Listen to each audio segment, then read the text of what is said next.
Ma femme m'a trompé pendant les vacances, est rentrée enceinte et a essayé de me coincer. La tasse de café m'a glissé des doigts au moment où Sophie a prononcé les mots qui allaient tout changer. Pas tomber, glisser. Comme si mon monde entier était soudainement devenu trop glissant pour que je puisse m'y accrocher. Je suis enceinte, Jack. Ce n'est pas le tien. Avant de plonger plus profondément dans cette histoire, j'ai une petite demande. S'il vous plaît, abonnez-vous, laissez un like, commentez et cliquez sur ce bouton hype pour booster cette chaîne afin que plus de gens puissent découvrir ces incroyables histoires de Reddit. J'ai regardé la céramique se briser sur le sol de notre cuisine. Le même sol que j'avais posé moi-même il y a 3 ans lorsque nous avions acheté cette maison victorienne à Millbrook. Le même sol où nous avions dansé pieds nus sur de vieilles chansons de Springsteen lors de notre pendaison de crémaillère. Le même sol qui était maintenant couvert de café et des morceaux de ce qui était ma tasse préférée. Celle qui disait, le mari le plus passable du monde. Il s'est avéré que c'était prophétique.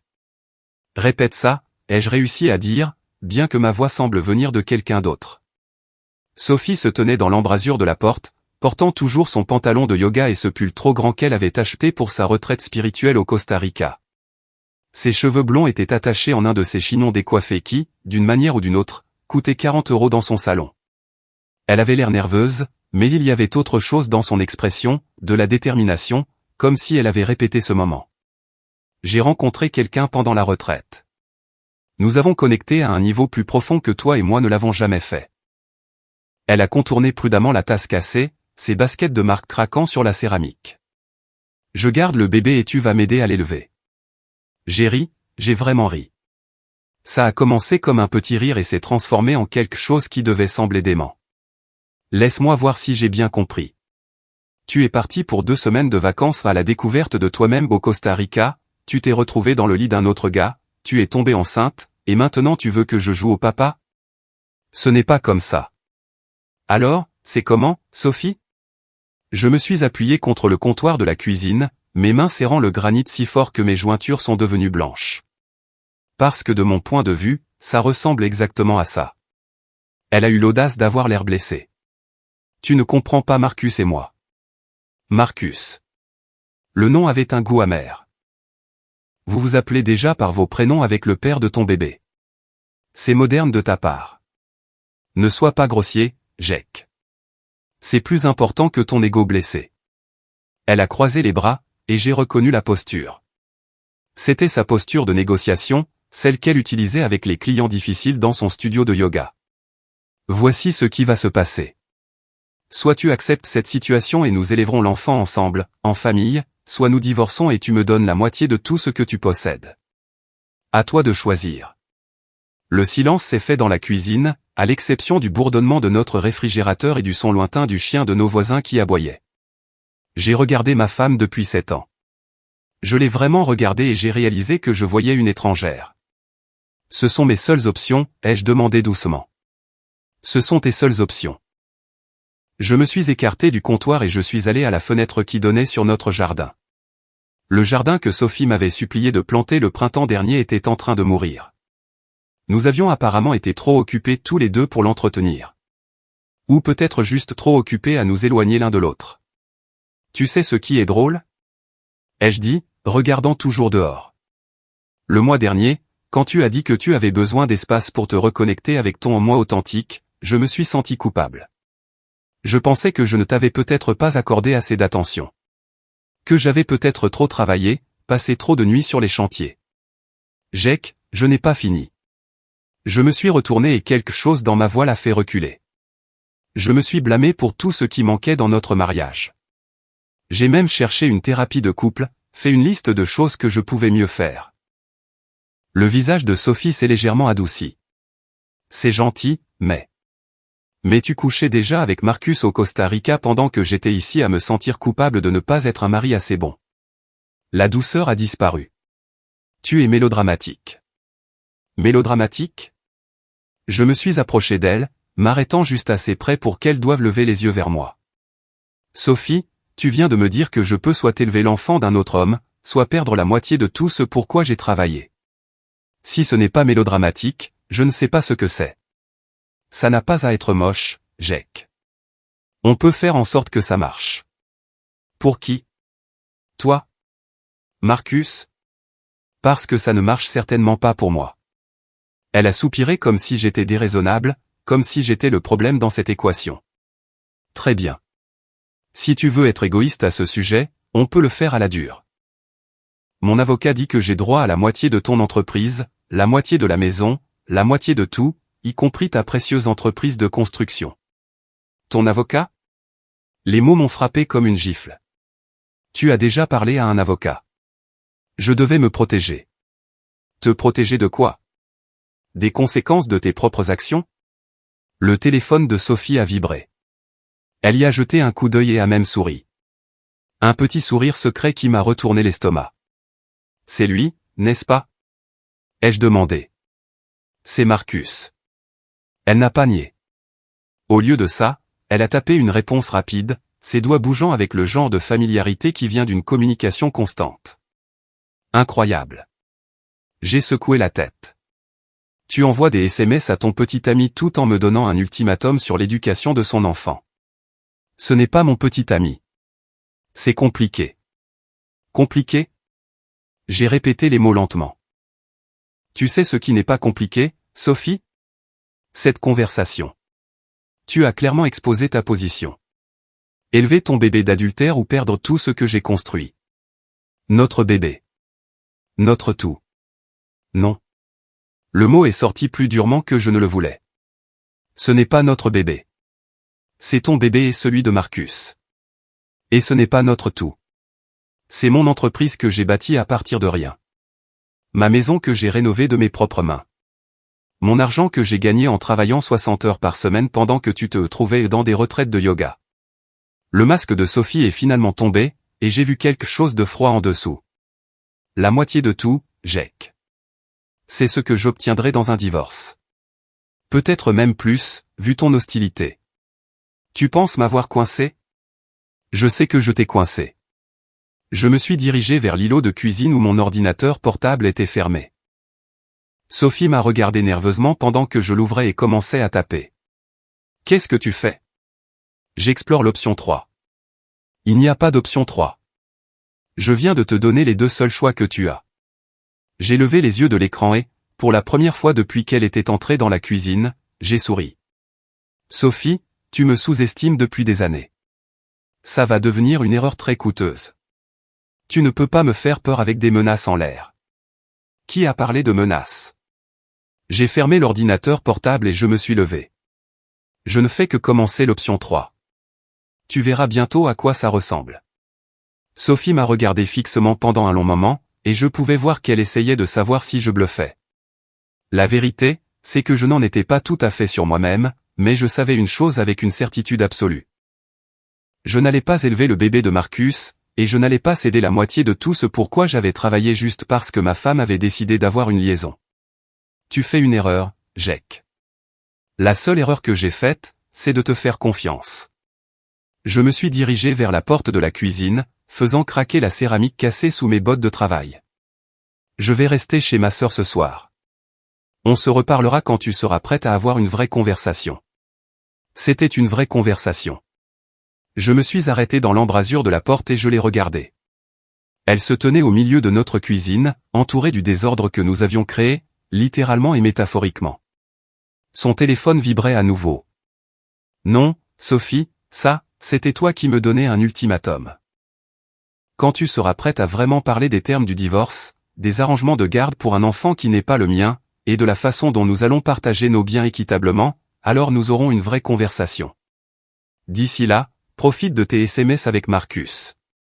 Je suis sorti de la cuisine, j'ai pris mes clés sur la table de l'entrée et je me suis dirigé vers la porte d'entrée. Derrière moi, j'entendais Sophie commencer à pleurer. Il y a un mois, ce son m'aurait arrêté net. M'aurait fait faire demi-tour pour essayer de réparer ce qui n'allait pas. Aujourd'hui, ça sonnait juste comme le bruit que fait quelqu'un quand il réalise que son bluff a été démasqué. Je suis monté dans mon camion et je suis resté assis un moment, regardant la maison dans laquelle j'avais mis tant de travail. Le porche que j'avais reconstruit. Les fenêtres que j'avais restaurées. Le jardin qui mourait dans l'arrière-cour. Mon téléphone a sonné. C'était ma sœur, Gina. Salut l'étranger. Pas de nouvelles de toi depuis des semaines. Comment va la vie de couple? J'ai démarré le moteur et j'ai quitté l'allée. En fait, Gina, j'espérais pouvoir squatter ton canapé ce soir. Sophie et moi avons quelques problèmes. Bien sûr. Quel genre de problèmes? Les problèmes habituels des couples mariés. J'ai tourné dans la rue des Érables, regardant ma maison disparaître dans le rétroviseur. Le genre où ta femme rentre à la maison enceinte de l'enfant d'un autre homme et pense que tu devrais être reconnaissant de l'opportunité de l'élever. Silence à l'autre bout du fil. Gina, tu es toujours là. Je suis là. J'essaie juste de digérer ce que tu viens de dire. Sa voix avait pris ce que je considérais comme son ton professionnel. Gina travaillait comme assistante administrative au palais de justice du comté, et elle avait vu assez de drames domestiques pour savoir quand quelque chose était sérieux. Jake, s'il te plaît, dis-moi que tu ne fais rien de stupide. Définis le stupide. Tout ce qui implique la violence, des dommages matériels ou des décisions que tu regretteras quand tu auras les idées claires. Je me suis arrêté à un feu rouge et j'ai regardé un couple qui promenait son chien sur le trottoir. Ils se tenaient la main, riant de quelque chose. Ils avaient l'air heureux. Je me suis demandé si Sophie et moi avions déjà eu l'air aussi heureux, ou si nous étions juste doués pour faire semblant. Je ne vais blesser personne, Gina. Mais je ne vais pas non plus me laisser faire et laisser Sophie m'écraser parce qu'elle pense que je n'ai pas d'autres options. Quelles autres options as-tu? Le feu est passé au vert. J'ai appuyé sur l'accélérateur et je me suis dirigé vers l'appartement de Gina de l'autre côté de la ville. J'y travaille, mais d'abord, j'ai besoin de te demander quelque chose. D'après ton expérience au palais de justice, que se passe-t-il quand quelqu'un essaie de commettre une fraude à la paternité? Une fraude à la paternité? Jake, qu'est-ce que Sophie t'a dit exactement? Je lui ai tout raconté, l'ultimatum, l'avocat que Sophie avait déjà consulté. La façon dont elle avait souri en envoyant des SMS à Marcus pendant notre conversation. Quand j'ai eu fini, je garai ma voiture sur le parking de Gina. Bonté divine, Jake. Elle a vraiment dit que tu devais élever le bébé de ce type ou tout perdre. C'étaient ses mots exacts. Et elle a déjà parlé à un avocat. Apparemment. Gina est restée silencieuse un moment. Quand elle a repris la parole, sa voix était soigneusement neutre. Tu sais, je ne peux pas te donner de conseils juridiques. Mais je peux te dire que les tribunaux n'apprécient pas les gens qui essaient de manipuler le système ou leur conjoint. C'est ce que j'espérais que tu dises. Jake, sois prudent. Je sais que tu es en colère et tu as tout à fait le droit de l'être, mais ne laisse pas cette colère te faire quelque chose qui te nuira à long terme. J'ai coupé le moteur et je suis resté assis sur le parking, regardant l'appartement de Gina au 2e étage. Les lumières étaient allumées et je pouvais la voir s'agiter à l'intérieur, probablement en train de faire de la place sur son canapé pour son frère soudainement sans abri. Je ne suis pas en colère, Gina. Je suis concentré. Il y a une différence. Si tu le dis. Monte. On commandera une pizza et tu me parleras de l'option 3. J'ai pris mon sac de voyage sur le siège passager et je suis monté. Pour la première fois depuis que Sophie avait lâché sa bombe, j'avais l'impression de pouvoir penser clairement. Elle avait fait son choix en décidant de coucher avec Marcus. Elle avait fait un autre choix en décidant d'essayer de me manipuler pour que j'accepte les conséquences de ses actes. Maintenant, c'était à mon tour de faire mes propres choix. Le canapé de Gina était à peu près aussi confortable que de dormir sur un tas de briques, mais j'avais à peine dormi de toute façon. J'ai passé la majeure partie de la nuit à fixer le plafond, pensant à tout ce que Sophie avait dit et à tout ce qu'elle n'avait pas dit. Au moment où l'aube a percé les fenêtres du salon de Gina, j'avais les prémices d'un plan. La première étape était le café. La deuxième étape était de me déclarer malade au travail. La troisième étape était de déterminer exactement à quoi j'avais affaire. Tu as une mine affreuse, a dit Gina en entrant dans le salon en peignoir et chaussons fourrés. Elle travaillait tôt au palais de justice, ce qui signifiait qu'elle était généralement debout à 6 heures. Merci. C'est exactement ce que tout homme veut entendre après que sa femme lui a dit qu'il allait élever l'enfant d'un autre. Trop tôt pour les blagues. Beaucoup trop tôt. Je me suis assis et j'ai plié la couverture qu'elle m'avait donnée. Mais j'apprécie l'honnêteté. Gina s'est dirigée vers la cuisine et j'ai entendu le son béni de sa cafetière se mettre en marche. Elle avait une de ces machines chères que Sophie avait toujours voulu, mais pour lesquelles je n'avais jamais voulu dépenser l'argent. C'est drôle comme les priorités changent quand votre mariage explose du jour au lendemain. Alors, quel est le plan? A crié Gina depuis la cuisine.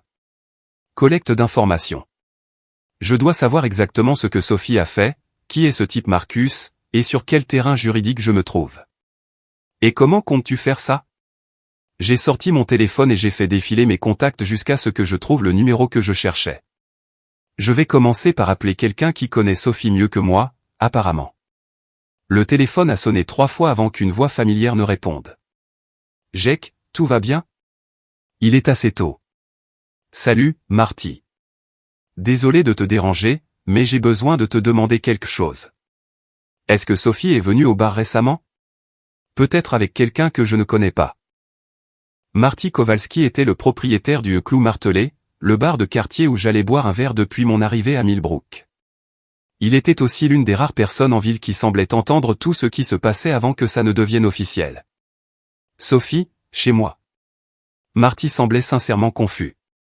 Jake, ta femme n'a pas mis les pieds dans mon bar depuis ton anniversaire il y a 2 ans, et elle a passé toute la soirée à se plaindre que la musique était trop forte.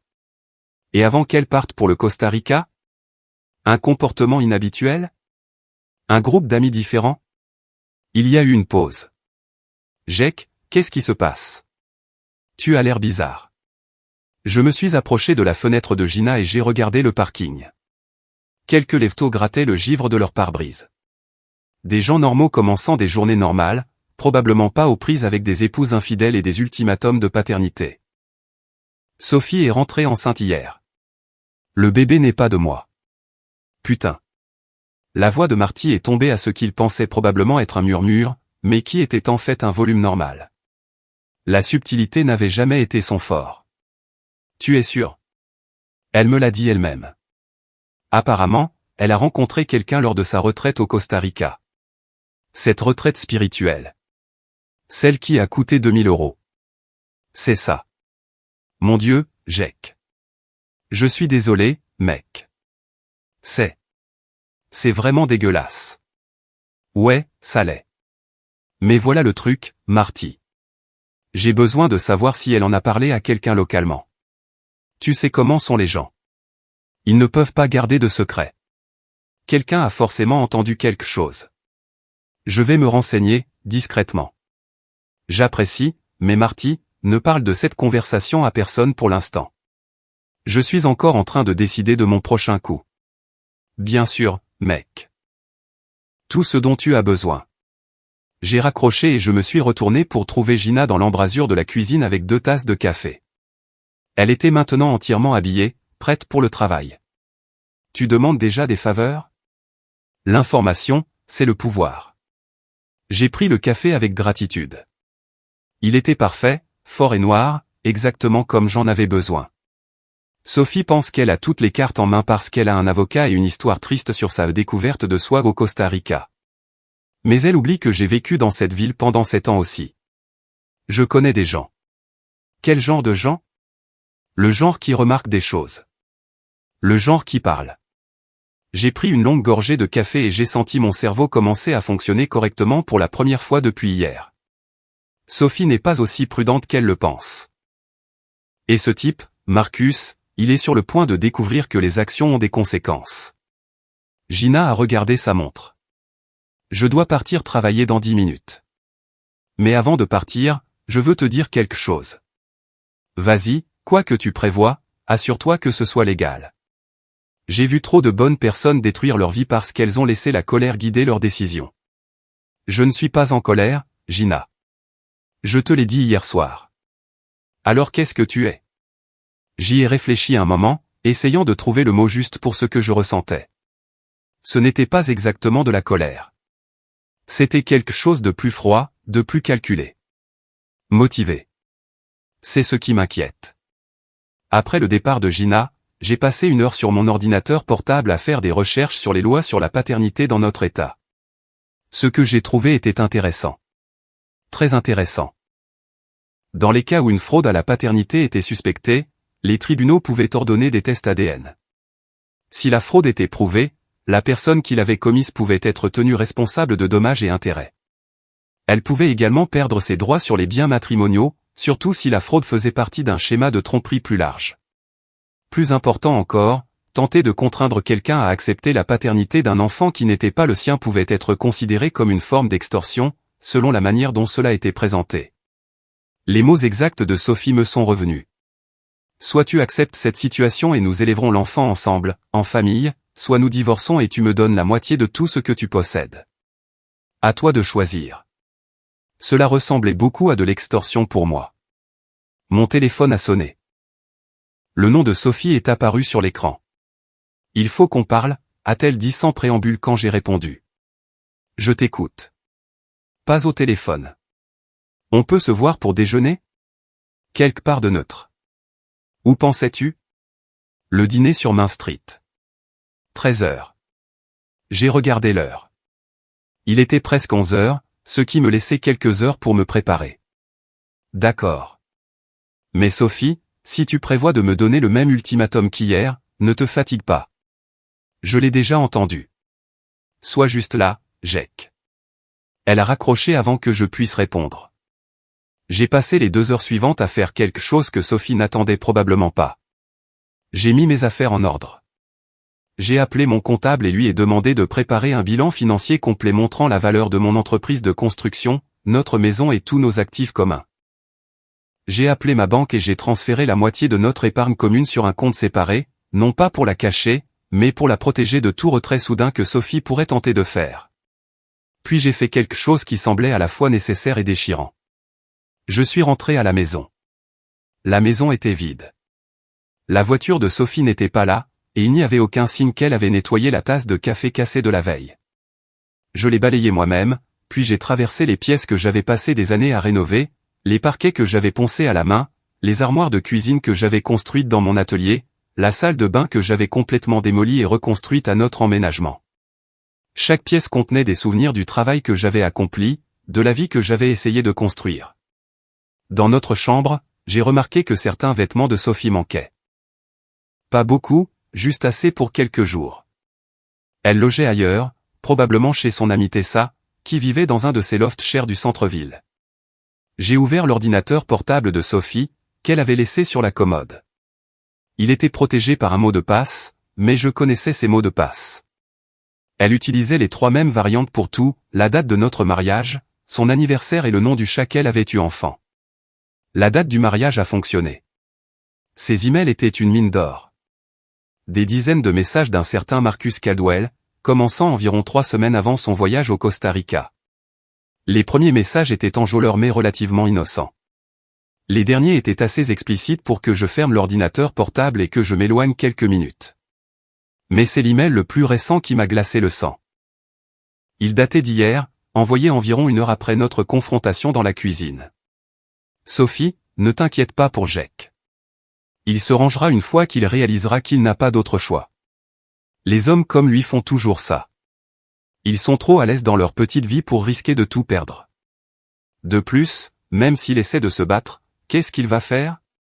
C'est un ouvrier du bâtiment d'une petite ville. Tu as un avocat. Tu as un moyen de pression. Il n'a rien.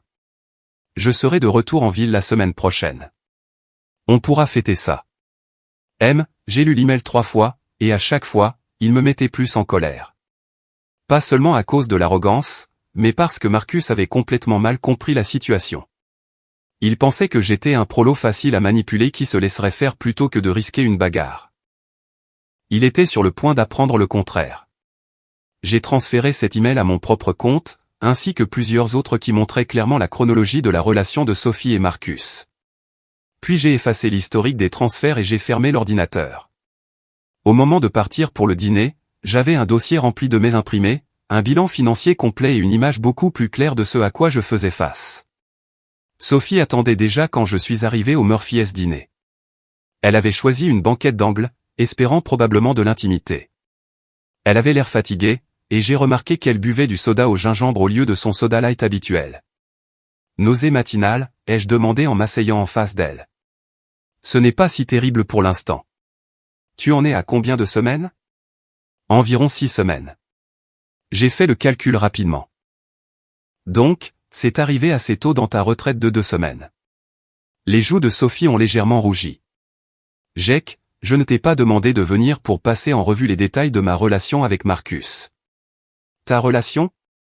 J'ai gardé ma voix égale, mais quelque chose dans mon ton l'a mise mal à l'aise. C'est comme ça qu'on appelle ça maintenant? Tu sais ce que je veux dire.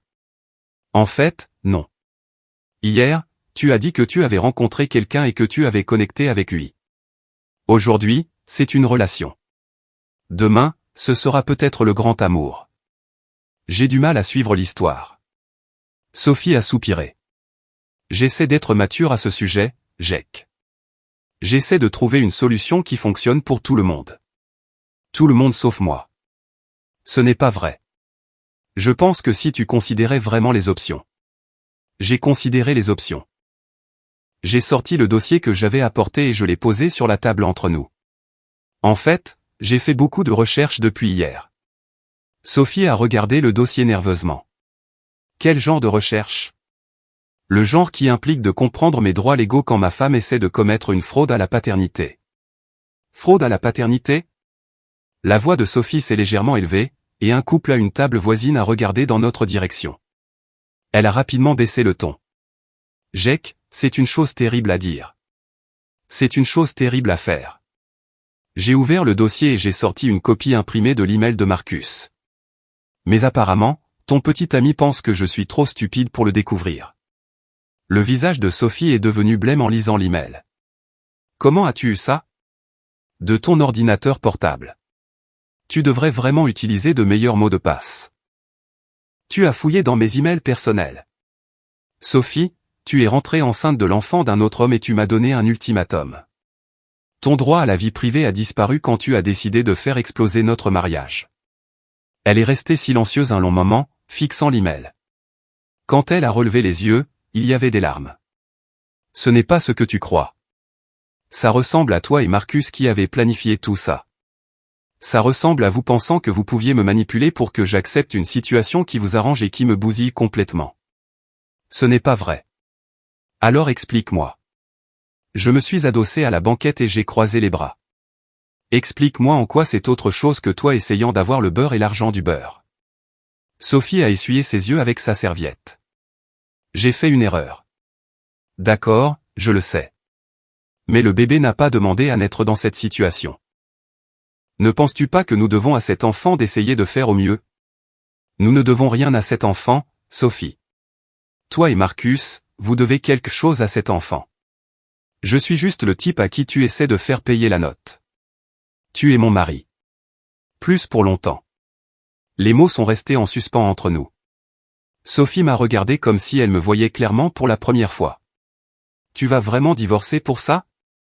Sophie, tu m'as trompé, tu es tombée enceinte, puis tu as essayé de me faire chanter pour que j'élève l'enfant d'un autre.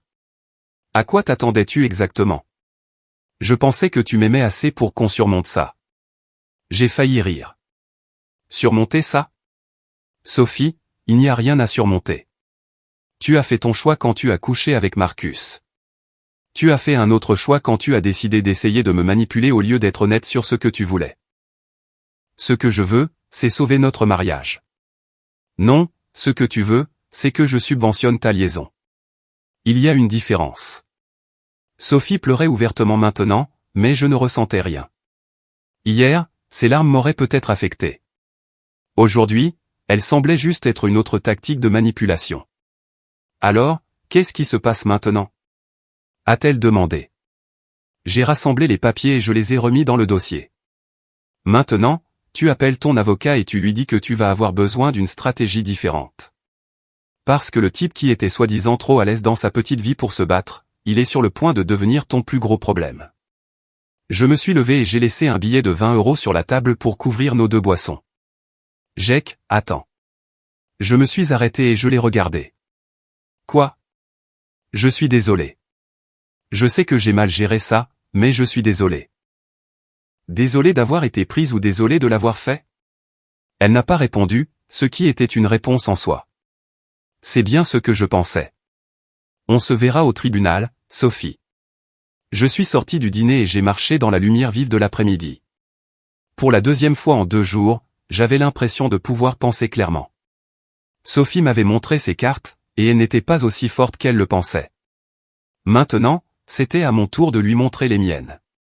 Le cabinet d'avocats Patterson et Associés ressemblait exactement à ce qu'il était, un endroit où les gens venaient pour divorcer et se battre pour de l'argent.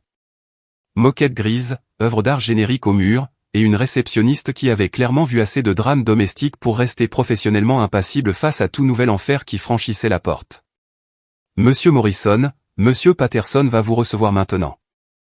Je l'ai suivi dans un couloir bordé de diplômes et de récompenses juridiques jusqu'à un bureau d'angle où un homme dans la cinquantaine était assis derrière un bureau en acajou qui coûtait probablement plus cher que la plupart des voitures. Jake Morrison. Il s'est levé et m'a tendu la main. Tom Patterson, merci d'être venu si rapidement. Merci de me recevoir. Je sais que vous êtes occupé. Jamais trop occupé pour une recommandation du bureau du juge Harland. Patterson m'a désigné une chaise en face de son bureau.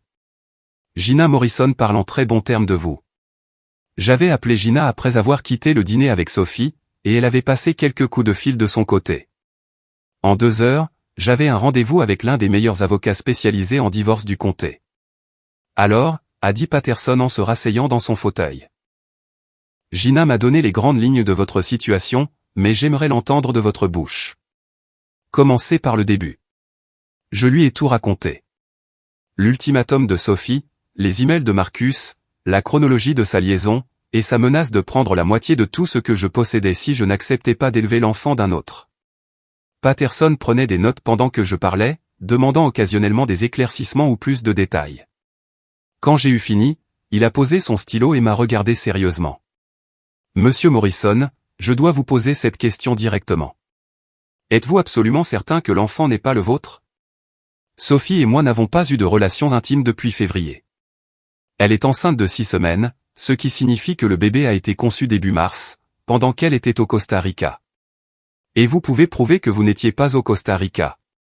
Je travaillais. J'ai des photos de chantier, des témoins parmi mes employés, et des relevés de cartes de crédit montrant que j'étais ici à Millbrook pendant tout le temps où elle était partie. Patterson a hoché la tête. Bien. Maintenant, à propos de son ultimatum, a-t-elle mis quoi que ce soit par écrit? Pas l'ultimatum lui-même, mais j'ai les emails entre elle et Marcus, y compris un où il parle du fait que je n'aurai pas d'autre choix que d'accepter leur plan. J'aimerais voir ça. Je lui ai donné des copies des emails que j'avais imprimés. Il les a lus attentivement, son expression devenant de plus en plus sérieuse à chaque page. C'est bon, a-t-il dit finalement. Très bon. En fait, c'est l'une des preuves les plus claires de tentative de fraude à la paternité que j'ai vues en 20 ans de pratique. Qu'est-ce que ça signifie pour mon cas? Ça signifie que votre femme a commis plusieurs erreurs très graves.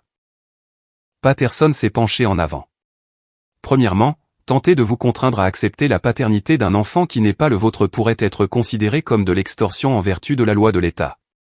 Deuxièmement, sa menace de prendre la moitié de vos biens sur la base de fausses déclarations de paternité pourrait annuler entièrement ses droits sur les biens communs.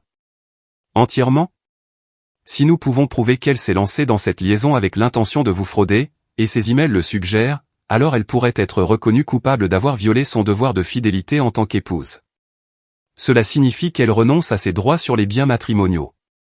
J'ai senti quelque chose se desserrer dans ma poitrine pour la première fois en 2 jours. Donc, je ne perdrai pas l'entreprise ou la maison. Non seulement vous ne les perdriez pas, mais selon l'agressivité avec laquelle nous voulons poursuivre cette affaire, elle pourrait finir par vous devoir des dommages et intérêts pour la détresse émotionnelle et le préjudice financier qu'elle a causé.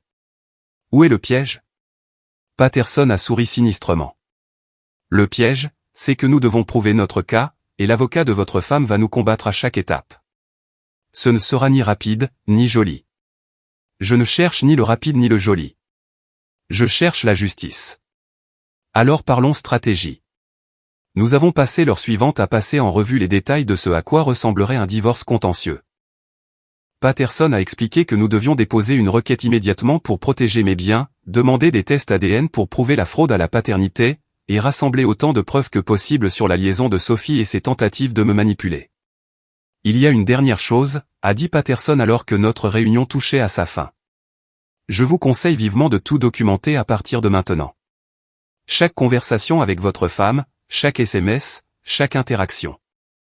Si elle est prête à commettre une fraude à la paternité, elle est probablement prête à mentir sur d'autres choses aussi. J'ai déjà commencé, ai-je dit, tapotant la poche de ma veste où j'avais gardé un petit enregistreur numérique. J'ai enregistré notre conversation au dîner hier. Est-ce légal dans cet état? Consentement unilatéral. Tant que vous faites partie de la conversation, vous pouvez l'enregistrer sans le lui dire. Patterson a semblé impressionné. Vous avez fait vos devoirs. J'avais une bonne motivation. Au moment de quitter le bureau de Patterson, il était presque 17 heures. J'avais une pile de papiers à signer, un chèque de provision à faire, et un plan d'action qui s'étendait sur les prochains mois.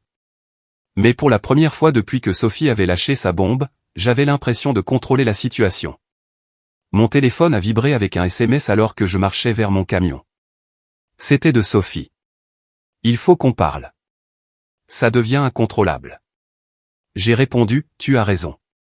C'est devenu incontrôlable quand tu as décidé de me tromper et d'essayer de me faire chanter pour que j'élève le bébé de ton petit ami.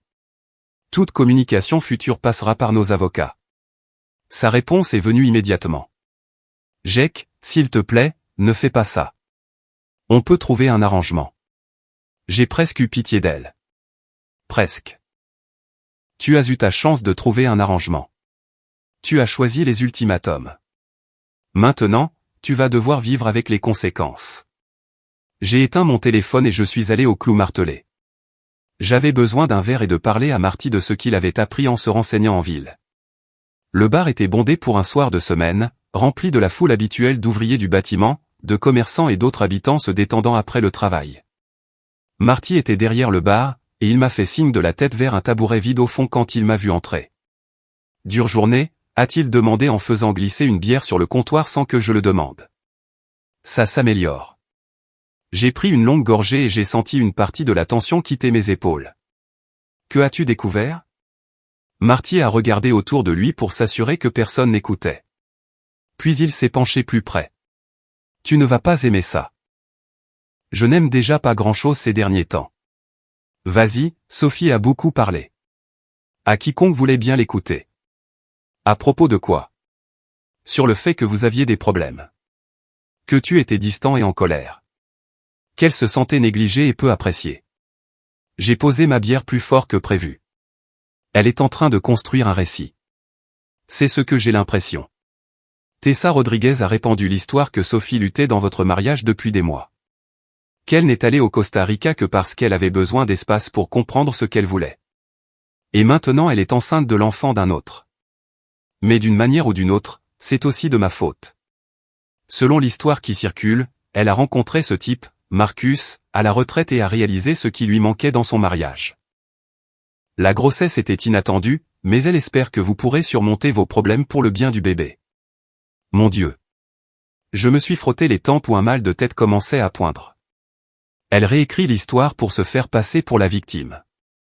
Il y a pire. Comment est-ce que ça pourrait être pire? Tessa a dit aux gens que tu buvais trop et que Sophie a peur de ta réaction quand tu découvriras pour le bébé. Le bar est soudain devenu trop bruyant et trop bondé. Je sentais les gens me regarder et je me demandais combien d'entre eux avaient entendu la version des événements de Tessa. Donc, selon Sophie et son ami, je suis un ivrogne en colère qui a poussé sa femme dans les bras d'un autre homme. C'est l'histoire qu'elles vendent, et les gens l'achètent. Marty a haussé les épaules. Les gens croient ce qu'ils veulent croire, et une histoire sur une femme négligée qui a trouvé l'amour avec quelqu'un d'autre est beaucoup plus intéressante qu'une histoire sur une femme infidèle qui a essayé de faire chanter son mari. J'ai fini ma bière et j'en ai demandé une autre. Eh bien, ils vont avoir une histoire beaucoup plus intéressante quand ça arrivera au tribunal. Tu vas vraiment jusqu'au divorce? Je vais vraiment jusqu'au divorce, et je vais m'assurer que tout le monde dans cette ville sache exactement ce que Sophie a essayé de faire. Marty m'a servi ma deuxième bière et l'a posée avec précaution. Jake, je te connais depuis 7 ans.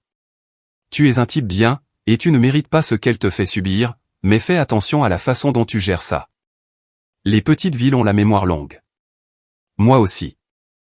J'étais à la moitié de ma deuxième bière quand la porte d'entrée s'est ouverte et que 3 personnes qui ont considérablement compliqué ma soirée sont entrées. Tom Bradley, Steve Chen et Mike Rodriguez. 3 types que je considérais comme des amis jusqu'à il y a environ 30 secondes, quand j'ai réalisé que Mike Rodriguez était probablement lié à la Tessa qui avait répandu la version de Sophie en ville. Ils m'ont repéré immédiatement et se sont approchés. Tom, que je connaissais depuis le lycée, m'a tapé sur l'épaule comme si de rien n'était. Jake, comment ça va, mec? On ne te voit pas beaucoup ces derniers temps. Occupé par le travail. J'ai gardé ma voix neutre, mais je surveillais attentivement Mike Rodriguez. Il était le cousin de Tessa, et si elle avait parlé à sa famille, il en savait probablement plus sur ma situation qu'il ne le laissait paraître. Ouais, Tessa a mentionné que Sophie traversait une période difficile, a dit Mike, confirmant mes soupçons. Les trucs de mariage, c'est dur, mec. Mais vous allez vous en sortir. Vraiment? Bien sûr. Sophie est une femme bien. Parfois, les gens ont juste besoin d'espace pour régler les choses. Steve a hoché la tête en signe d'accord. Ma femme a traversé quelque chose de similaire il y a quelques années. Elle avait l'impression de s'être perdue, tu sais, elle avait besoin de redécouvrir qui elle était en dehors du mariage. Et s'est-elle redécouverte en tombant enceinte de l'enfant d'un autre homme, ai-je demandé doucement. Les trois se sont tus. Tom avait l'air confus. Steve était mal à l'aise. Et Mike avait l'air d'avoir été pris en flagrant délit de mensonge. De quoi tu parles, a demandé Tom. Je parle du fait que Sophie est rentrée de sa retraite de recherche de l'âme au Costa Rica, enceinte du bébé d'un type nommé Marcus. Je parle du fait qu'elle m'a donné un ultimatum, élever son gosse ou perdre la moitié de tout ce que je possède dans un divorce. Le visage de Mike est devenu rouge. Ce n'est pas ce que Tessa a dit. Tessa a dit quoi? Mike, que Sophie était la victime dans cette situation? Que je l'ai fait fuir avec mon terrible comportement de mari? Écoute, mec, je ne connais pas tous les détails. Non, en effet. Mais ça ne t'a pas empêché de prendre parti, n'est-ce pas? Steve s'est interposé entre nous. Et, calmons-nous tous. C'est de toute évidence une situation compliquée. Ce n'est pas compliqué du tout. Je me suis levé de mon tabouret de bar et je leur ai fait face à tous les trois.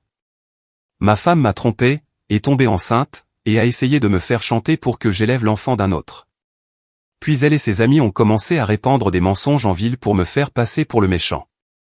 La seule partie compliquée, c'est de savoir lequel d'entre vous connaissait la vérité et a décidé de jouer le jeu. Tom a levé les mains. Jake, je te jure que je n'étais pas au courant pour la grossesse. Tessa a juste dit que vous aviez des problèmes et que Sophie essayait d'arranger les choses. Et tu l'as cru sans même me parler. On ne voulait pas se mêler de tes affaires personnelles. Mais ça ne vous dérangeait pas de vous en mêler quand vous pensiez que j'étais le problème. Le bar était devenu plus silencieux autour de nous. Les autres clients commençaient à remarquer la tension, et Marty regardait de derrière le bar avec une expression inquiète. Peut-être qu'on devrait régler ça dehors, a suggéré Steve. Peut-être que vous devriez sortir, ai-je dit. Tous les trois. Parce qu'à partir de maintenant, nous ne sommes plus amis. Mike s'est avancé, le visage en colère. Tu ne peux pas nous reprocher de croire ce qu'on nous a dit. Si tu avais été honnête sur ce qui se passait vraiment. J'ai été honnête. C'est Sophie qui a menti. Mais au lieu de me donner le bénéfice du doute, au lieu de peut-être demander ma version de l'histoire, vous avez décidé de croire sa version parce que c'était plus pratique. Ce n'est pas juste, Jake. Tu sais ce qui n'est pas juste? Que ta femme te trompe et que tes amis prennent son parti parce qu'ils n'ont pas pris la peine de découvrir la vérité. J'ai jeté un billet de 20 sur le bar et je me suis dirigé vers la porte. Derrière moi, j'entendais Tom m'appeler, mais je ne me suis pas retourné. J'en avais fini avec eux. Dehors, sur le parking, l'air frais du soir m'a fait du bien au visage. J'étais plus en colère que je ne l'avais été depuis le début de cette histoire. Mais c'était une colère saine, une colère utile. Sophie ne m'avait pas seulement trahi. Elle avait essayé de monter mes amis contre moi. Elle avait essayé de m'isoler et de contrôler le récit pour que, lorsque son ultimatum deviendrait public, je sois celui qui ait l'air déraisonnable. C'était une stratégie intelligente. Elle aurait même pu fonctionner si je n'avais pas trouvé ses emails et si je n'avais pas engagé Tom Patterson. Mais maintenant que je savais à quoi j'avais affaire, je pouvais planifier en conséquence. Mon téléphone a vibré avec un autre SMS de Sophie. S'il te plaît, appelle-moi. Il faut qu'on parle avant que ça n'empire. J'ai répondu, c'est déjà aussi grave que possible. On se voit au tribunal. Puis j'ai bloqué son numéro et je suis rentré chez moi pour commencer à me préparer à la guerre. Le lendemain matin, je me suis réveillé dans mon propre lit pour la première fois en 3 jours. La maison semblait différente, plus vide en quelque sorte, même si Sophie n'avait emporté que quelques affaires. Mais il y avait aussi un sentiment de possibilité qui n'était pas là auparavant. Comme si j'étais enfin libre de prendre des décisions sans me soucier de leur effet sur quelqu'un qui avait déjà décidé que je n'avais pas d'importance. J'ai fait du café dans ma propre cuisine, avec ma propre cafetière, et je me suis assis à ma propre table pour examiner les documents que Tom Patterson m'avait donnés, requête en divorce, demande de protection d'urgence des biens, requête pour un test ADN, et une ordonnance restrictive empêchant Sophie de prendre des décisions financières majeures sans l'approbation du tribunal. Ça allait être une journée chargée. Mon premier arrêt fut la banque, où j'ai rencontré le directeur d'agence pour discuter de la protection des comptes de mon entreprise. Sophie avait le droit de signature sur nos comptes personnels, mais mon entreprise de construction était uniquement à mon nom. Néanmoins, je voulais m'assurer qu'elle ne pourrait rien faire pour interférer avec ma capacité à opérer. Je comprends que vous traversez un divorce, a dit le directeur en examinant les documents que j'avais apportés. Ces situations peuvent devenir compliquées d'un point de vue financier. C'est pourquoi je suis là. Je veux m'assurer que mon entreprise reste protégée pendant que le processus juridique se déroule. C'est une bonne idée. Nous pouvons restructurer vos comptes pour exiger une double autorisation pour toute transaction majeure. Et nous pouvons signaler vos comptes personnels pour vous alerter immédiatement en cas d'activité inhabituelle. En quittant la banque, j'avais l'impression d'avoir construit une forteresse autour de tout ce pour quoi j'avais travaillé. Sophie pouvait essayer de prendre la moitié de ce que nous avions construit ensemble, mais elle n'allait pas détruire ce que j'avais construit seul. Mon prochain arrêt fut le palais de justice, où Gina m'attendait avec une pile de formulaires et une expression sombre. « Tu es sûr de ça ?» a-t-elle demandé alors que nous nous dirigions vers le bureau des dépôts. Je n'ai jamais été aussi sûr de quoi que ce soit de ma vie. C'est juste qu'une fois que tu auras déposé ces papiers, il n'y aura pas de retour en arrière. Ça deviendra un dossier public. Tout le monde en ville connaîtra tes affaires. J'ai repensé à ma conversation avec Tom, Steve et Mike au bar la veille. Tout le monde en ville pense déjà connaître mes affaires. Au moins maintenant, ils connaîtront la vérité. Le processus de dépôt a pris environ 1 heure. Requête en divorce pour adultère et tentative de fraude, demande de protection d'urgence des biens, requête pour un test ADN. À la fin, j'avais officiellement déclaré la guerre à mon mariage. Le shérif remettra ses papiers à Sophie dans les 48 heures, a expliqué le greffier. Elle aura 30 jours pour répondre par l'intermédiaire de son avocat. Et d'ici là, elle ne peut toucher à aucun bien matrimonial et ne peut prendre aucune décision majeure concernant les biens communs. J'ai remercié le greffier et je suis sorti du palais de justice, avec le sentiment d'avoir tiré le premier coup de feu d'une bataille que j'avais l'intention de gagner. Mon téléphone sonnait alors que j'arrivais à mon camion. Numéro inconnu. Jake Morrison.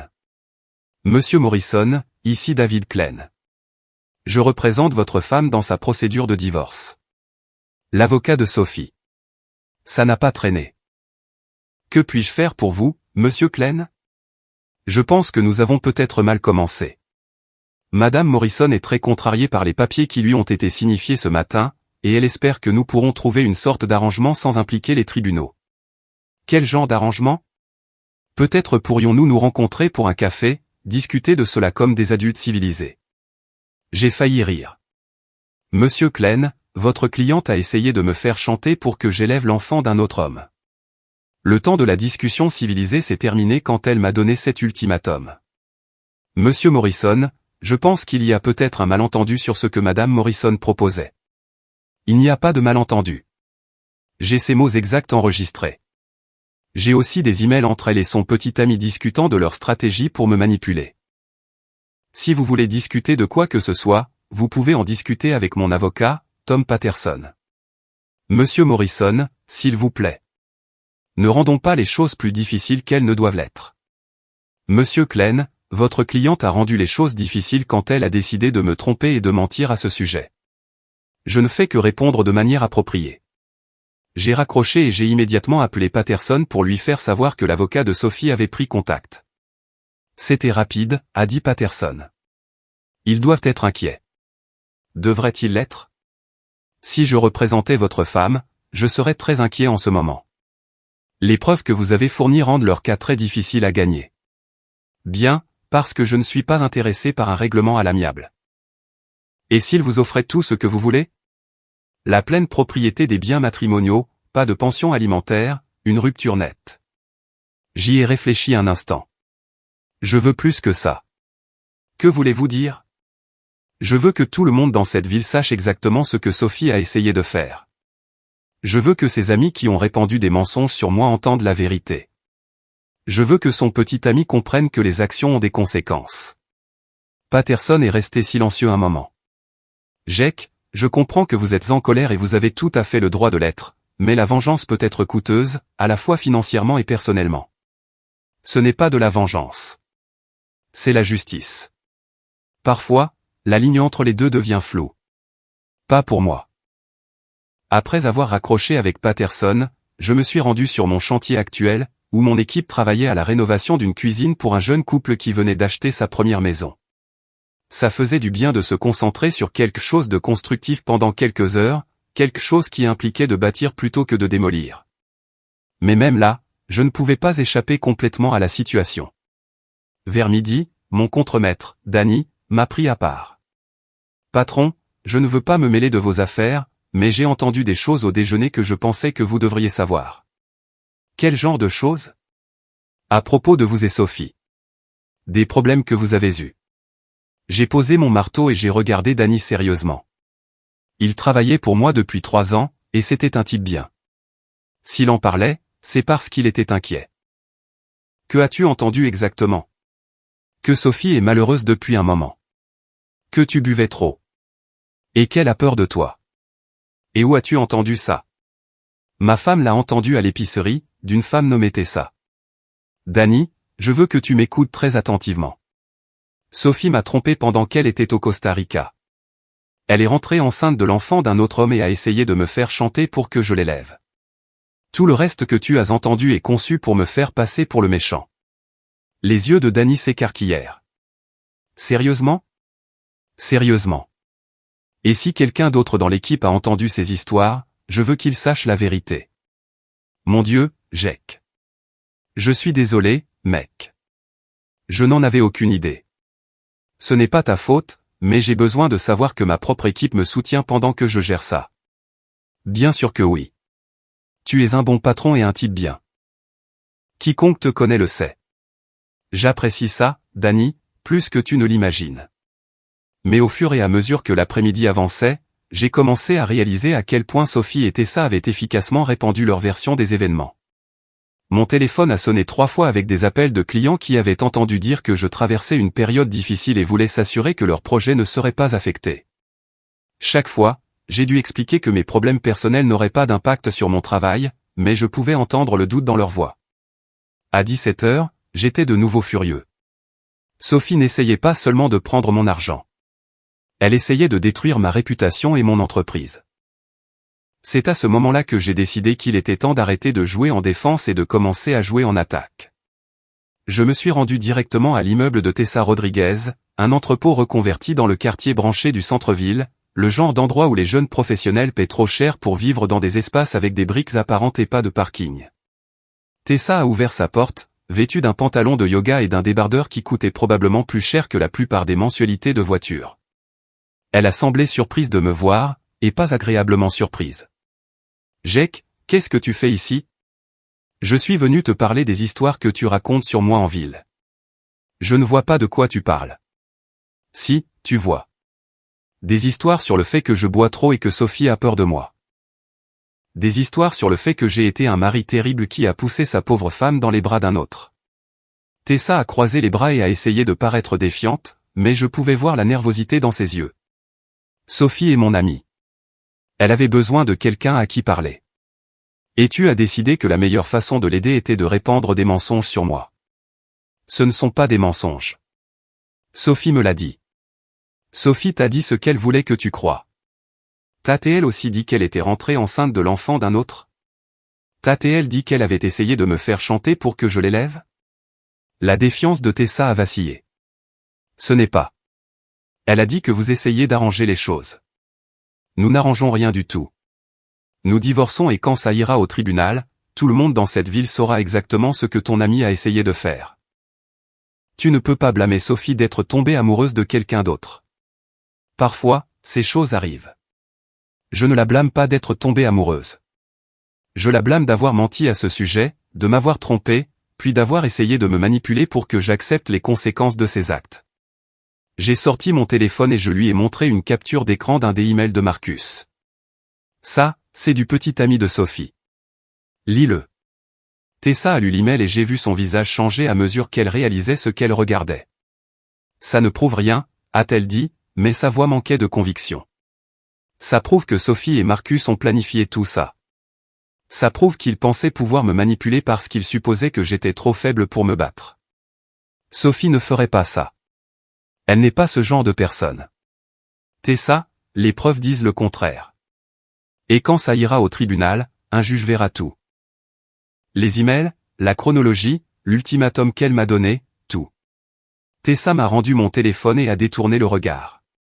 Qu'est-ce que tu veux de moi? Je veux que tu arrêtes de répandre des mensonges sur moi. Je veux que tu dises à tous ceux à qui tu as parlé que tu t'es trompé sur ce qui se passait dans mon mariage. Je ne peux pas faire ça. Ça me ferait passer pour une idiote. Tu aurais dû y penser avant de décider de te mêler de quelque chose que tu ne comprenais pas. Je me suis retourné pour partir, puis je me suis arrêté et je l'ai regardé.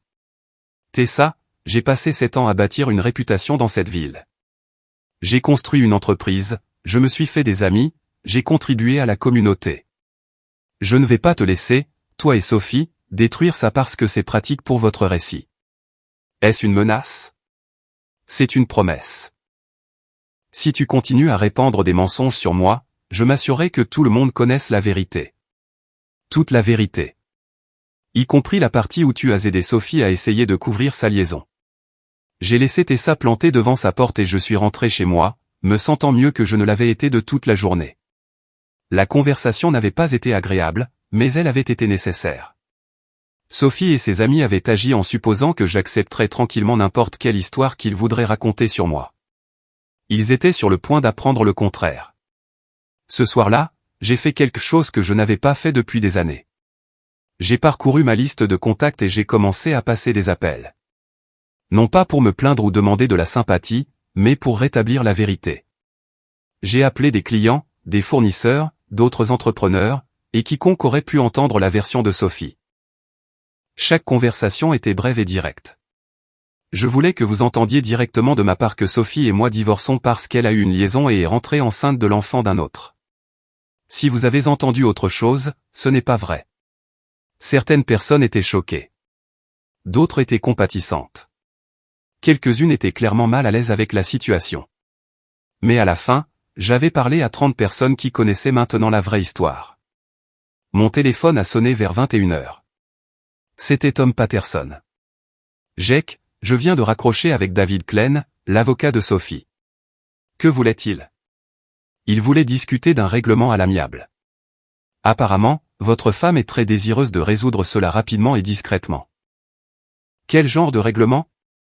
Elle est prête à renoncer à toutes ses prétentions sur les biens matrimoniaux en échange de votre accord de ne pas poursuivre les accusations de fraude à la paternité. J'y ai réfléchi pendant exactement 3 secondes. Non. Jake, c'est une offre très généreuse. Vous garderiez tout. La maison, l'entreprise, toutes vos économies. Elle n'aurait rien. Sauf qu'elle éviterait aussi les conséquences de ce qu'elle a essayé de faire. Elle garderait sa réputation intacte pendant que la mienne est détruite par les mensonges qu'elle a répandus. Vous pourriez inclure un accord de non-divulgation dans le règlement, l'empêchant de parler du mariage ou du divorce. Ça ne répare pas les dégâts qu'elle a déjà causés, et ça n'envoie pas le message qui doit être envoyé. Patterson a soupiré. Quel message est-ce? Que les actions ont des conséquences. Qu'on ne peut pas tromper son conjoint, essayer de commettre une fraude à la paternité, puis s'en aller comme si de rien n'était. Jake, je dois vous conseiller qu'aller au procès est risqué. Même avec les preuves que nous avons, il n'y a aucune garantie que nous obtiendrons le résultat que vous voulez. Alors nous devrons nous assurer de l'obtenir. Après avoir raccroché avec Patterson, je me suis assis dans mon salon et j'ai regardé tout ce que Sophie et moi avions construit ensemble. Les meubles que nous avions choisis, les photos au mur, la vie que nous avions créée. Demain, j'allais commencer à tout démonter. Non pas parce que je le voulais, mais parce qu'elle ne m'avait pas laissé le choix. Sophie avait commencé cette guerre en décidant de me tromper puis en essayant de me manipuler pour que je l'accepte. Mais j'allais la finir. Et quand j'aurais terminé, tout le monde à Millbrook saurait exactement quel genre de personne était vraiment ma femme. Les marches du palais de justice étaient plus animées que d'habitude pour un jeudi matin, remplies d'avocats, de clients, et du genre de personnes qui viennent voir la vie des autres s'effondrer en public. J'ai reconnu quelques visages de la ville, dont Tessa Rodriguez, assise au dernier rang, essayant de se faire invisible. Prêt pour ça, a demandé Tom Patterson alors que nous passions les détecteurs de métaux. Je suis prêt depuis le jour où Sophie m'a donné son ultimatum. Souvenez-vous de ce dont nous avons discuté. Laissez-moi parler, sauf si le juge vous pose une question directe. Et quoi qu'il arrive, gardez vos émotions sous contrôle. Mes émotions sont parfaitement sous contrôle. Patterson m'a lancé un regard qui suggérait qu'il n'était pas entièrement convaincu, mais nous étions déjà appelés dans la salle d'audience. La juge Patricia Harland était exactement ce à quoi on pouvait s'attendre de quelqu'un qui traitait des conflits familiaux depuis 25 ans. Un regard perçant, sans fioriture, et clairement peu impressionné par le drame qui allait se dérouler dans sa salle. Nous traitons de l'affaire Morrison contre Morrison, a-t-elle annoncé. Requête en divorce avec allégation d'adultère et de tentative de fraude à la paternité. Sophie était assise à la table de la défense avec David Klein, pâle et nerveuse. Elle portait une robe bleue conservatrice que je n'avais jamais vue, probablement choisie pour la rendre sympathique. Elle ne m'a pas regardé quand je me suis assis. Maître Klein, j'ai examiné la réponse de votre cliente à la requête, a dit la juge Harland. Elle nie les allégations de fraude et demande une distribution équitable des biens matrimoniaux. Est-ce exact? Oui, votre honneur. Madame Morrison reconnaît que le mariage est irrémédiablement brisé, mais elle conteste la qualification de ses actions comme étant frauduleuses. Maître Patterson, votre client allègue une faute très grave. Je suppose que vous avez des preuves pour étayer ces affirmations. Nous en avons, votre honneur. Des preuves substantielles. Alors, écoutons-les. Pendant l'heure qui a suivi, Patterson a méthodiquement exposé notre cas. Il a présenté la chronologie de la liaison de Sophie, les emails entre elle et Marcus, et l'enregistrement que j'avais fait de notre conversation au dîner où elle m'avait donné l'ultimatum. La salle d'audience était silencieuse comme la mort pendant que la juge écoutait la voix de Sophie sortir des haut-parleurs. Soit tu acceptes cette situation et nous élèverons l'enfant ensemble, en famille, soit nous divorçons et tu me donnes la moitié de tout ce que tu possèdes. À toi de choisir. Quand l'enregistrement s'est terminé, la juge Harland a regardé Sophie avec une expression qui aurait pu geler l'enfer. Madame Morrison, est-ce votre voix sur l'enregistrement? Sophie a regardé son avocat, qui a hoché la tête à contre-cœur. Oui, votre honneur. Et avez-vous effectivement présenté cet ultimatum à votre mari? Votre honneur, j'essayais de trouver une solution qui fonctionnerait pour tout le monde. Madame Morrison, je vous ai posé une question par oui ou par non. Avez-vous présenté cet ultimatum à votre mari? La voix de Sophie était à peine un murmure. Oui. Et au moment où vous avez fait cette déclaration, étiez-vous enceinte de l'enfant d'un autre homme? Oui. La juge Harland a pris quelques notes, puis a regardé Klein. Maître Klein, votre cliente souhaite-t-elle contester les preuves ADN montrant qu'elle porte un enfant qui n'est pas celui de son mari? Non, votre honneur. Nous ne contestons pas la paternité. Alors que contestez-vous exactement? Klein s'est levé, l'air mal à l'aise. Votre honneur, ma cliente reconnaît avoir fait de mauvais choix, mais elle conteste que ses actions constituent une fraude. Elle tentait de préserver son mariage et d'assurer la stabilité de l'enfant. En menaçant de prendre la moitié des biens de son mari s'il n'acceptait pas d'élever l'enfant d'un autre homme. Votre honneur, Madame Morrison était émotive et ne pensait pas clairement. Maître Klein, votre cliente a consulté un avocat avant de faire cet ultimatum. Les preuves montrent qu'elle a planifié cette conversation. Cela ne ressemble pas à quelqu'un qui ne pensait pas clairement. Patterson s'est levé. Votre honneur, si je puis me permettre, nous aimerions présenter des preuves supplémentaires montrant que cela faisait partie d'un effort coordonné entre Madame Morrison et son amant pour manipuler mon client. Procédez. Patterson a présenté les emails de Marcus, y compris celui où il m'avait qualifié d'ouvrier du bâtiment d'une petite ville, qui se rangerait une fois qu'il réaliserait qu'il n'avait pas d'autre choix. La juge a lu attentivement les emails, son expression s'assombrissant à chaque page. Madame Morrison, êtes-vous familière avec ces communications entre vous et Monsieur Caldwell? Oui, votre honneur. Et avez-vous participé à des discussions sur la manière de gérer la réaction attendue de votre mari à votre grossesse? Sophie avait l'air d'être sur le point de vomir. Oui, votre honneur. Maître Klein, je dois dire que ces preuves brossent un tableau très troublant de la conduite de votre cliente. Cela semble être une tentative délibérée de frauder Monsieur Morrison de ses droits paternels et de ses biens financiers. Votre honneur, ma cliente est prête à renoncer à toute prétention sur les biens matrimoniaux si cela peut résoudre cette affaire. Maître Klein, il ne s'agit pas seulement d'argent. Votre cliente a fait de fausses déclarations sous serment, a tenté de manipuler le système judiciaire et s'est livrée à ce qui semble être de l'extorsion. Ce sont des questions graves qui dépassent le cadre d'une simple procédure de divorce. J'ai ressenti une vague de satisfaction en voyant le visage de Sophie s'effondrer. C'était exactement ce que je voulais, qu'elle affronte les conséquences de ses actes devant tout le monde. Votre honneur, a dit Patterson, nous souhaitons demander que le tribunal déclare Madame Morrison en violation de son devoir de fidélité en tant qu'épouse, ce qui annulerait sa prétention au bien commun. Votre honneur, a interjeté Klein. C'est un remède extrême. Maître Klein, votre cliente a menacé de prendre la moitié des biens de son mari sur la base de fausses déclarations de paternité. Si ce n'est pas une violation du devoir de fidélité, je ne sais pas ce que c'est. La juge Harland a examiné ses notes pendant plusieurs minutes tandis que la salle d'audience attendait dans un silence tendu. Finalement, elle a levé les yeux. Sur la base des preuves présentées, je conclus que Madame Morrison a bien tenté de frauder son mari concernant la paternité de son enfant et l'a menacé de conséquences financières s'il ne se conformait pas à ses exigences. Cela constitue une violation claire de son devoir de fidélité en tant qu'épouse. Sophie s'est mise à pleurer, mais la juge Harland n'avait pas fini. Par conséquent, j'accorde la requête en divorce de Monsieur Morrison et je statue que Madame Morrison a renoncé à toute prétention sur les biens matrimoniaux. Monsieur Morrison conservera la pleine propriété de la maison familiale, de son entreprise et de tous les comptes financiers communs. Votre honneur, a dit Klein désespérément, ma cliente est enceinte et aura besoin d'une forme de soutien. Votre cliente aurait dû y penser avant de décider de commettre une fraude.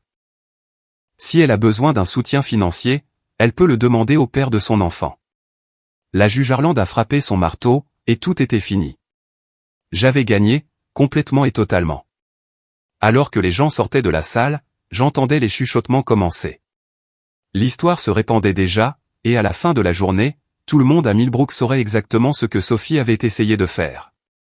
Sophie pleurait toujours pendant que Klein l'aidait à rassembler ses papiers. Elle m'a regardé une fois, ses yeux remplis d'un mélange de colère et de désespoir. « J'espère que tu es heureux », a-t-elle dit en passant devant ma table.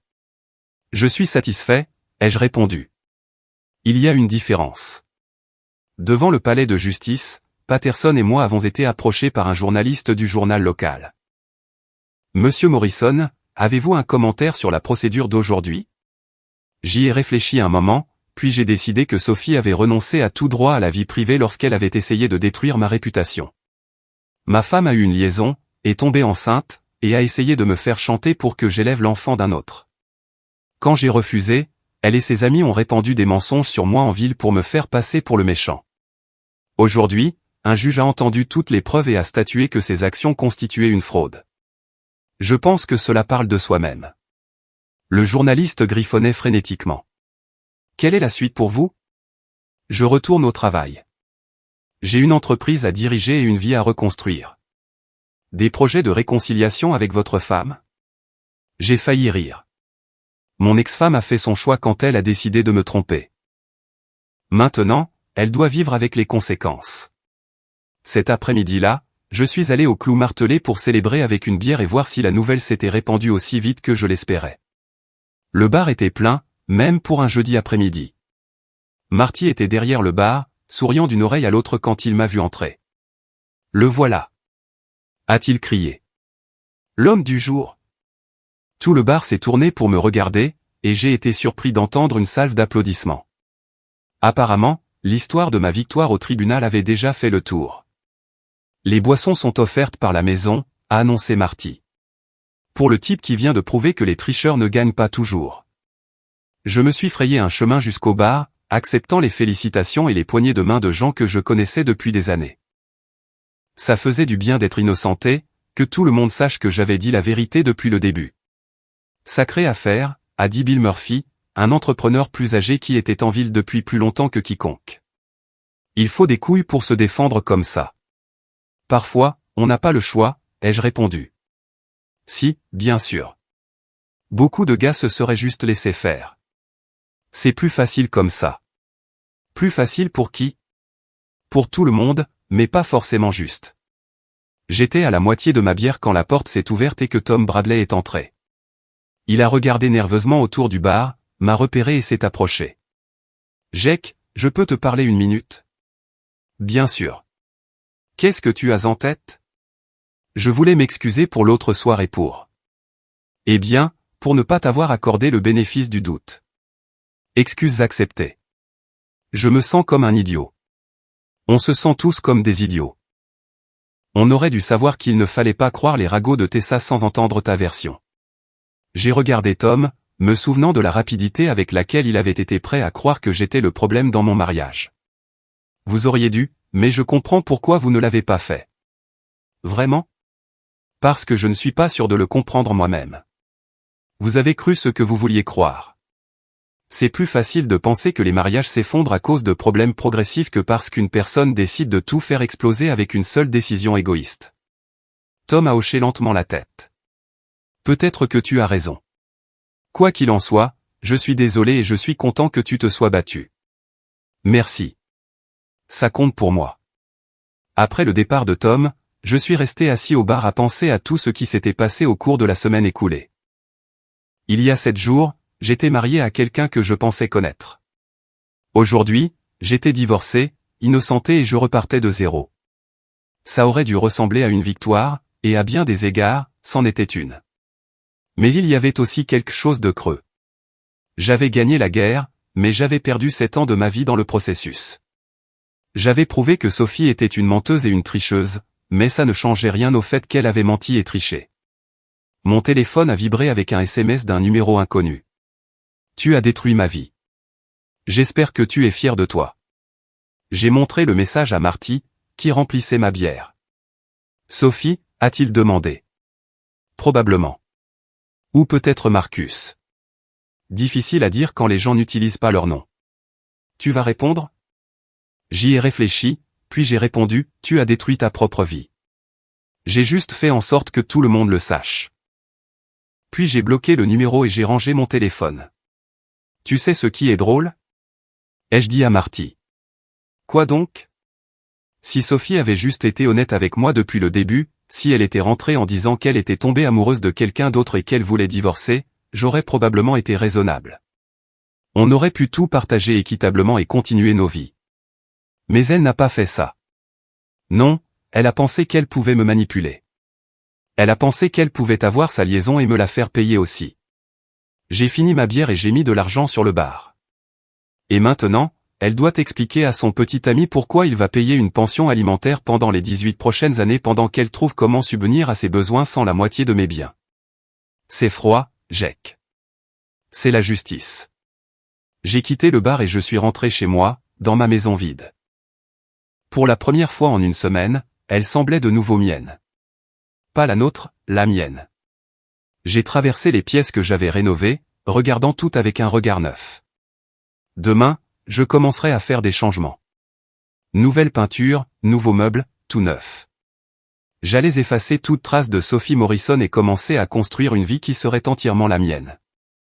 Mais d'abord, j'allais m'asseoir sur mon porche avec une bière et profiter du son du silence. Pas d'ultimatum, pas de manipulation, pas de mensonge. Juste la paix. Pour la première fois en 7 ans, j'étais exactement là où je voulais être. Seul, libre, et ne devant de compte à personne d'autre que moi-même. Sophie m'avait donné 2 choix, élever le bébé de son petit ami ou perdre tout ce pour quoi j'avais travaillé. Au lieu de ça, j'avais choisi l'option 3, tout gagner et la laisser affronter les conséquences de ses propres actions. C'était le bon choix.